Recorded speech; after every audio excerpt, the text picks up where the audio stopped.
Bom dia, meus queridos. Desejo que vocês tenham um excelente dia, uma ótima semana, porque nós vamos continuar com as nossas videoaulas, vamos continuar estudando de casa. Ainda não é possível o nosso retorno presencial, mas é possível, ainda que um pouco mais difícil, as nossas aulas de casa. É muito importante que você assista a videoaula, que você faça as atividades propostas pela apostila, para que no dia da nossa videoconferência você possa tirar as suas dúvidas. Eu tenho percebido na videoconferência que na hora de fazer as correções dos exercícios, muitos alunos não estão fazendo as atividades. E aí perde o sentido, né? Porque a videoconferência é para tirarmos as nossas dúvidas. Se você não fizer a atividade, você não vai ter dúvida. E aí essas dúvidas vão aparecer no momento que não deveria aparecer, que são nas avaliações, tá certo? O comprometimento de vocês com o estudo nesse momento é de extrema importância. E eu tenho certeza que vocês entendem, vocês sabem o porquê de estarmos estudando dessa forma e precisamos manter esse comprometimento, tá certo? Hoje nós vamos falar sobre o capítulo 13 de língua portuguesa, vozes verbais. Bom, nós vamos ver que existem algumas possibilidades para quando falamos de voz verbal. E vamos identificar cada uma delas, porque nos exercícios, ao longo das atividades, você vai ter que identificar essas situações. A primeira que eu coloquei ali é a voz ativa. Ocorre quando o sujeito é agente, isto é, pratica a ação expressa pelo verbo, tá certo? Então você vai identificar o sujeito da oração e o verbo. E aí você vai identificar essa relação aí que existe entre o sujeito e a ação do verbo, tá certo? Então olha ali, olha o exemplo que eu coloquei. Os cidadãos elegeram novos governantes. Sujeito da minha oração, os cidadãos. É um sujeito agente, porque ele vai praticar a ação expressa pelo verbo da oração, tá certo? Quando isso acontecer, você vai ter uma voz ativa. A outra possibilidade que temos é a voz passiva. Ocorre quando o sujeito é paciente, ou seja, recebe a ação expressa pelo verbo. Olha ali.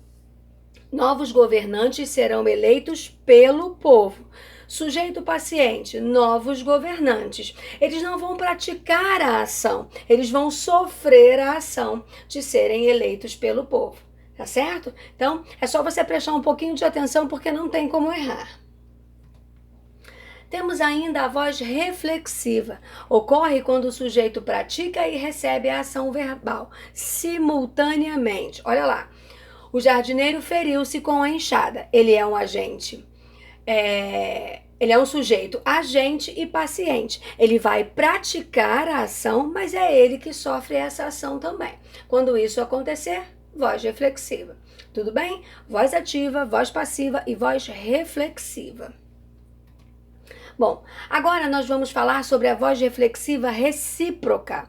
Ocorre quando a ação é mútua entre os elementos do sujeito. Nesse caso, o pronome equivale a um ao outro, uns aos outros. Se você puder fazer essa substituição, você percebe claramente que a voz é reflexiva recíproca. Olha lá. Os boxeadores encaravam-se friamente. Ou seja, vou fazer a substituição com a dica que eu coloquei ali.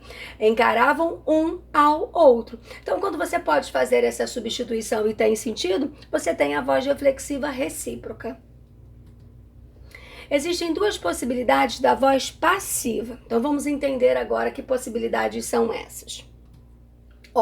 Eu posso ter a voz passiva analítica, eu vou ter o verbo auxiliar mais o particípio do verbo. Olha lá, a árvore foi derrubada pelo lenhador. Sujeito paciente, qual é? A árvore foi derrubada. Olha como essa estrutura é formada. Foi, verbo auxiliar, derrubada, particípio. Então você tem essa locução verbal ali. Tudo bem? Quando isso acontecer, voz passiva analítica, tá certo? Verbo auxiliar mais o particípio do verbo.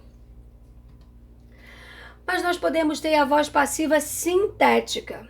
Olha lá, verbo na terceira pessoa, singular ou plural. O verbo tem que ser um verbo transitivo direto ou um verbo transitivo direto ou indireto, para que essa voz ocorra, tá certo? Mais esse ser, que é o pronome apassivador, mais um sujeito, que vai ser o termo paciente. Bom, exemplifiquei aquela estrutura ali, ó. Derrubou-se a árvore. Derrubou, verbo transitivo direto. Olha a exigência que existe para que você tenha essa voz verbal. Uma delas é que seja transitivo direto ou transitivo direto e indireto. C, pronome apassivador. E a árvore é o meu sujeito paciente. Bom, agente da passiva é o termo da oração que se refere a um verbo na voz passiva, sempre introduzido por preposição, com a finalidade de indicar o ser que executa a ação verbal sofrida pelo sujeito. Ali, ó, coloquei um exemplo para você. As terras foram desapropriadas pelo governo. Sujeito paciente, as terras. Verbo na voz passiva, foram desapropriadas. Olha a estrutura da voz passiva. Agente da passiva, pelo governo, tá certo? E não esqueça da informação que eu coloquei lá, sempre acompanhado por uma preposição. Coloquei outros exemplos aqui para ilustrar o agente da passiva. Ó, o castelo estava cercado de soldados. A bola foi arremessada pelo jogador. O trabalho foi feito pelos dois. C como pronome apassivador. Liga-se a verbo transitivo direto ou verbo transitivo direto e indireto na voz passiva sintética. Uma maneira prática para reconhecer esse caso é tentar construir a voz passiva analítica equivalente. Anulou-se uma questão foi anulada. Venderam-se terrenos, terrenos foram vendidos. Sempre que você tiver a possibilidade de inverter a voz verbal, você vai ter certeza da classificação desse C aí. Ok? Bom, fiz algumas observações importantes a respeito da voz passiva. É um assunto que vocês já viram, nós estamos só relembrando, mas é muito importante, tá certo? Agora, você vai fazer todas as atividades do capítulo 13. E se tiver alguma dúvida, sabe que vai entrar em contato comigo. Agora, mais uma vez, vou repetir, é muito importante que você assista a videoaula e faça os exercícios, para que na nossa videoconferência as dúvidas sejam resolvidas. Se você não fizer a atividade, você não vai ter dúvida, tá certo? Bom, tenham uma excelente semana, continuem em casa cuidando da saúde de vocês. Fiquem com Deus. Um grande beijo.